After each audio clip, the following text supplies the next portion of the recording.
If you're Canadian, you're gonna wanna watch this video in its entirety. We have now found out that JT's mass immigration of 2.8 million people in under 2 years comes with massive risks to our safety. It was discovered that they're not screening people appropriately or properly when they enter Canada, and they've allowed a member of ISIS to come in and plot an attack in Toronto. This is very serious because we've now found out of 2 people planning an attack.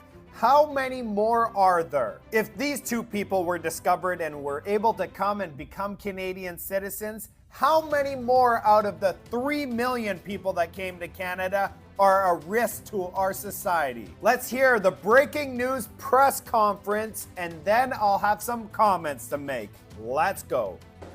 Morning, everyone. Last week, Canadians were shocked and horrified to find out of a terrorist plot planned by a father and son who appear to have links to ISIS. Evidence exists that the father was involved in a horrific torture attack in an ISIS video. Shortly after the events in the video, this individual was admitted into Canada and later was granted citizenship by the Trudeau government. This is a colossal failure of Trudeau's national security system. Canadians have a right to know what went wrong. How did this individual gain entry into Canada and obtain Canadian citizenship? Canadians also have a right to know if there are anybody else, if there's anyone else in Canada with similar backgrounds who are granted entry into our country. My colleague, Frank Caputo, the acting public safety critic for the Conservative Party, has written a letter to Dominic LeBlanc, Minister of Public Safety, demanding that the details surrounding this foiled terrorist plot be made public so that Canadians can get answers. So today, Conservatives are calling on the Bloc and NDP so that we can investigate all the aspects of this disturbing and shocking event. To date, Minister LeBlanc has not made these details public. That's why the committee meeting and the committee investigation is so critical. Now, unfortunately, over the last few weeks, Conservatives have made a number of requests to recall committees to investigate important issues that are facing Canadians, like the dramatic rise in violent crime, or the diversion of Justin Trudeau's taxpayer-funded narcotics into our streets, or the anti-Israel and justification of terrorism remarks by the Liberal-appointed Human Rights Commissioner.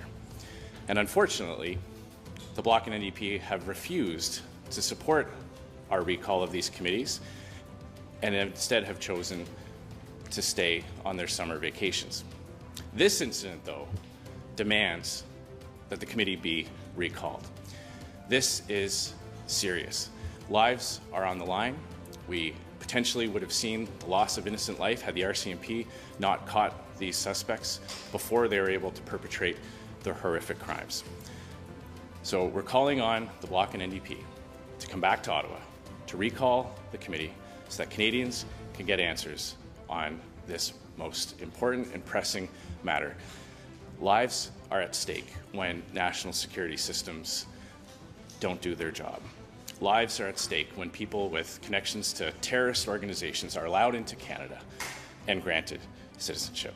Now, this incident is an active criminal investigation. What makes you think that the RCMP, CBSA would be able to say anything, let alone the minister, who is separate from the RCMP?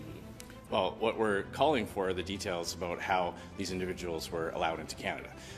That's totally appropriate for Justin Trudeau's officials to answer for. The government always says privacy when it comes to immigration matters, regardless of when someone's charged with a crime, though. This government, when it suits them, has made public comments on any number of investigations.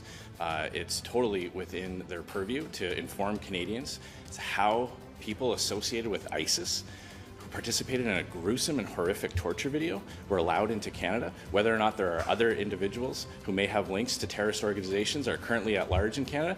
I mean, this is a shocking and disturbing event.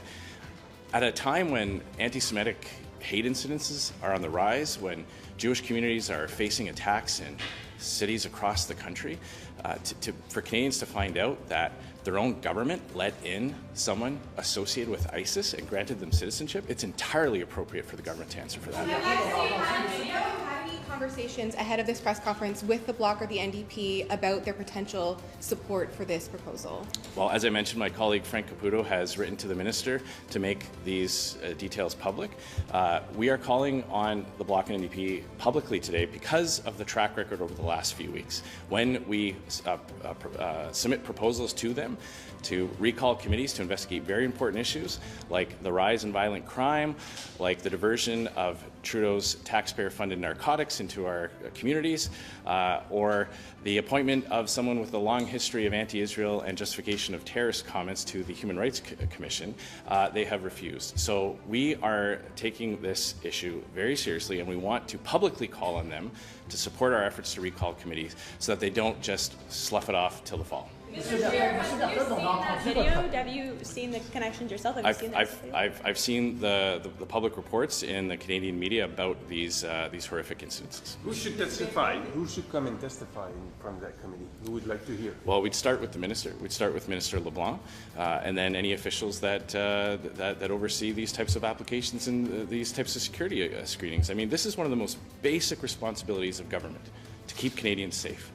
And for Canadians to have confidence in our immigration system, we need to know that in every case, in every application, the due diligence and proper screening is done. Clearly, that was not done in this situation, and lives were almost lost. There you have it. I 100% agree that the public has the right to know how this could have happened.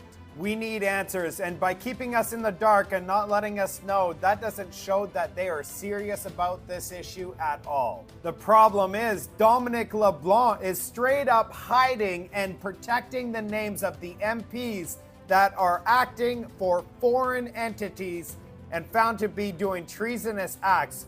He's not releasing the names, so if you think he's going to be providing us any detail on this breach, wow, we're not going to get it from him. He doesn't want to show Canadians how him and his team have completely failed Canadians. Hopefully the Bloc and NDP come back from their summer holidays and take this issue very seriously, because it's a serious issue. I will be reporting updates on this huge news as more information becomes available. This is an important topic.